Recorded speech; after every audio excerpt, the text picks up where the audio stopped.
I've been feeling conflicted on how to respond to an invitation from the Government of National Unity to deliver a prayer at the presidential inauguration today. On the one hand, as I've said publicly on this platform, a government of national unity anchored by the two largest parties in South Africa, the ANC and the DA, has the potential to usher in a new era of peace and prosperity. It represents the best prospects for the success of our country: economic development, political stability, poverty alleviation, and the upliftment of more than 60 million South Africans, among them, of course, our precious Jewish community. This is especially clear when one considers the alternative that could have been. For the sake of the welfare of all South Africans, it is crucial for our government of national unity to succeed. And therefore, we have a moral imperative to support this bold endeavour and to help it to do so.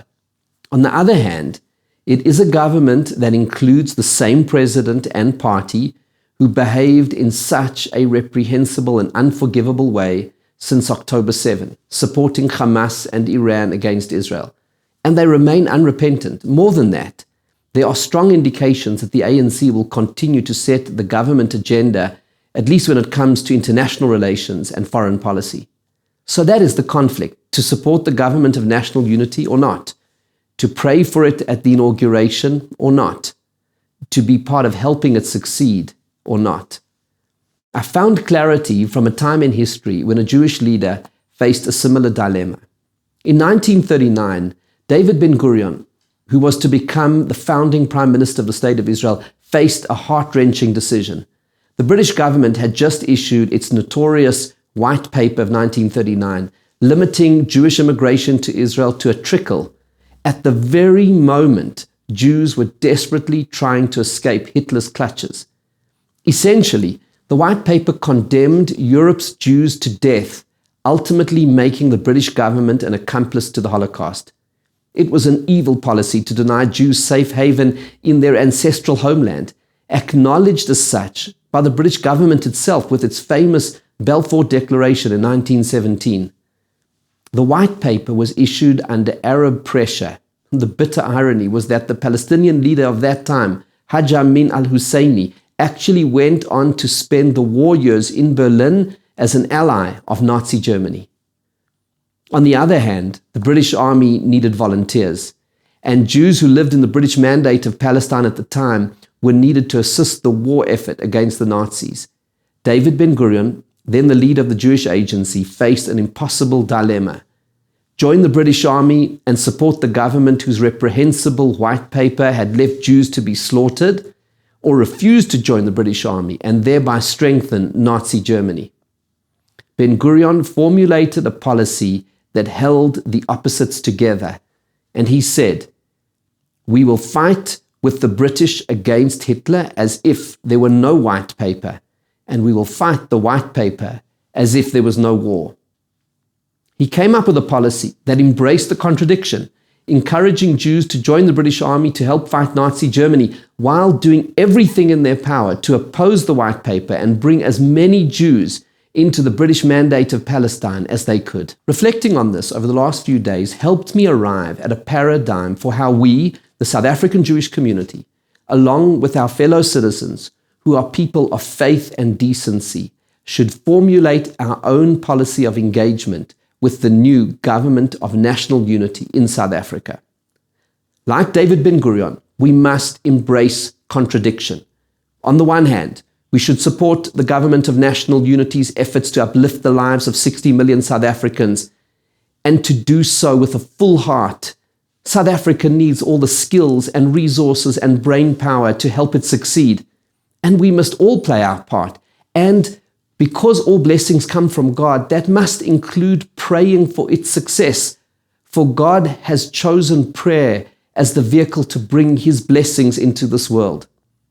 I have therefore requested from our rabbis that the prayer for South Africa recited in our shuls on Shabbat morning be amended to include mention of the government of national unity.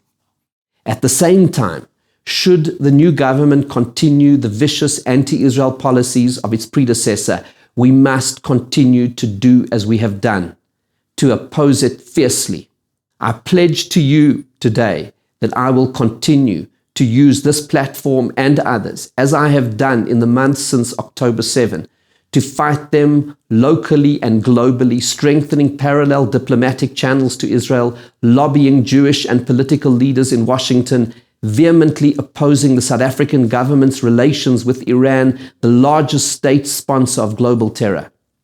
I will continue to raise the issues of terror funding, the jihad against Africa's Christians, the dire threat of a nuclear Iran, and together we must all continue to speak out for the justice of the cause of the State of Israel and for the release of our hostages, while at the same time doing everything we can to help the government of national unity succeed. And there will be other government policies and actions that may require our opposition. A government of national unity made up of such diverse elements is by definition a government built on compromise. And for it to succeed will require open, robust disagreements, sometimes even fierce criticism.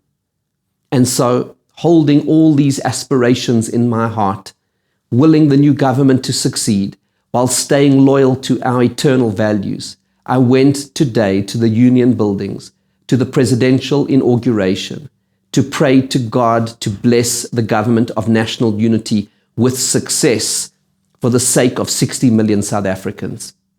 And today at the inauguration, I proudly wore a yellow ribbon to remind myself and all my fellow citizens, including the president and all who were there today, that no civilized nation can rest until evil is defeated and the hostages are freed. And in my prayer today, I reminded the new government that all blessing ultimately comes from God, who promised to Abraham in the book of Genesis, I will bless those who bless you, and those who curse you will I curse. And I reminded all who were present today that we long for the day when, as the book of Psalms says, God will return the captives of Zion. We will be like dreamers. Then our mouths will be filled with laughter and our tongues with glad song. May this government of national unity make itself worthy of the nation of heroes who elected it. May God bless South Africa. Inkosi sikaleli Africa.